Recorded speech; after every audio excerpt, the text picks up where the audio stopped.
Daveyskills back again with a delightful little track guide for the Skippy at Donington National. It's 2020, Season 3, Week 6. Let's get it on.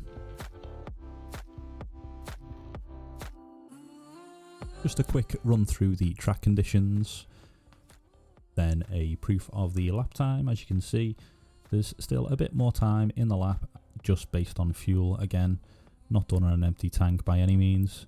And then we have the setup in both metric and imperial, which is becoming standard practice for the channel.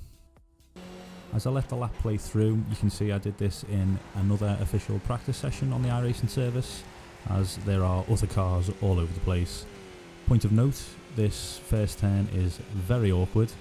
It's a very late apex with difficult braking. Be careful, something to bear in mind there. And back to my original point.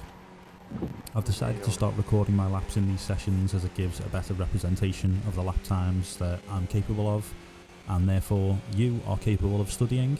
Since I've started doing these videos, I've noticed for some reason a video will randomly flop in comparison to others, and the only thing I can see, the only difference I've noticed, is it's because the lap time was not as good in comparison to other people who have set up their conditions for optimal lap times. Now obviously I could just change the conditions myself, but this is something that I really don't want to do, as it makes me feel like I'm lying to you about what's possible.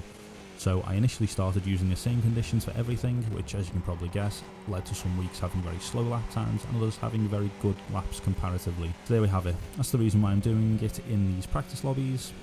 It does feel good to get that off my chest. Thank you to anyone for putting up with that. Just in time to come to the S's as we brake hard down to second gear, take a bunch of curve on the right hander, a little bit less on the left hander, and then we're getting ready to cross that line. Now onto the lap breakdown. So obviously first things first, most important is to get a good exit out of the S's onto the home straight.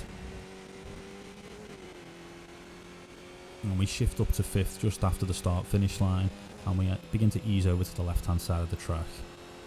But for the first turn, red gate, brake using the pit exit cone as your marker, brake hard initially down to 3rd gear, then trail brake down to 2nd, aim to apex as late as possible. Look out for the curb on the inside. If you take too much, it will bounce your car up, so take just enough and then power on nice and hard. Now we go down the rolling hills, Hollywood and Craner curves. Keep the steering smooth as we head into the old hairpin. I use where the edge of the track changes direction quite sharply as my braking reference. I'm just going to highlight it for you here. I know the corner's some way off, but this is where I begin to look for my braking point. Just thought that'd be a nice little reference. I brake gently and smoothly, dropping the car down to 4th gear and turn to get it pointing towards the inside curb. You can cut this corner a little bit, so that's something for you to experiment with. Get back on the power as early as you can without the back end becoming unsettled. The edge of the track comes at you quickly on exit, so be careful not to get too excited and run wide here. Then we head up through Schwantz curve, now onto Mclean's corner. I use the end of the curb as my braking reference. Tap the brakes and downshift to 3rd gear. You can dive into this turn and get on the power very early. If you mount the curb on the inside, it will unsettle the car and allow you to turn more. This is a trade-off, however, as you will lose exit speed, so bear that in mind. Quickly onto Copper's corner. Using these tyre marks on track as my braking point, a quick hold of the brakes, downshift to 3rd and turn in, all in quick succession of each other. I try to use the throttle to control the car a bit more on turning, as you don't get to see the apex until you're on top of it. But if I'm understeering wide, I lift off the gas. If I'm heading for the inside, full power, then up to 4th, and we're already on the Dunlop straight, heading for the S's.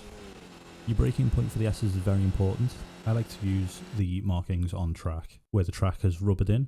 However, I understand that they're not always there, and it's more of a timing or a feel thing. So you can also use the big barn on the left, or the Armco barrier on the left as well, where it changes from the silver Armco to the blue and white tyre coverings. They're also very useful to use, however, not in your direct line of sight.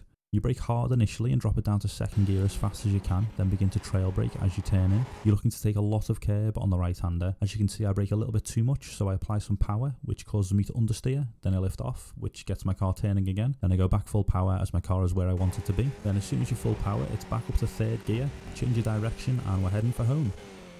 And then we're across the line with a time of 1:17.112. Hope you enjoyed the guide. It's a very fun track to race around here. I find that a lot of people get up to speed very quickly around here as well, so there's some good racing. As always, if you did enjoy the video, please give it a like, subscribe, give it a share, all that good stuff. I'll catch you guys next week.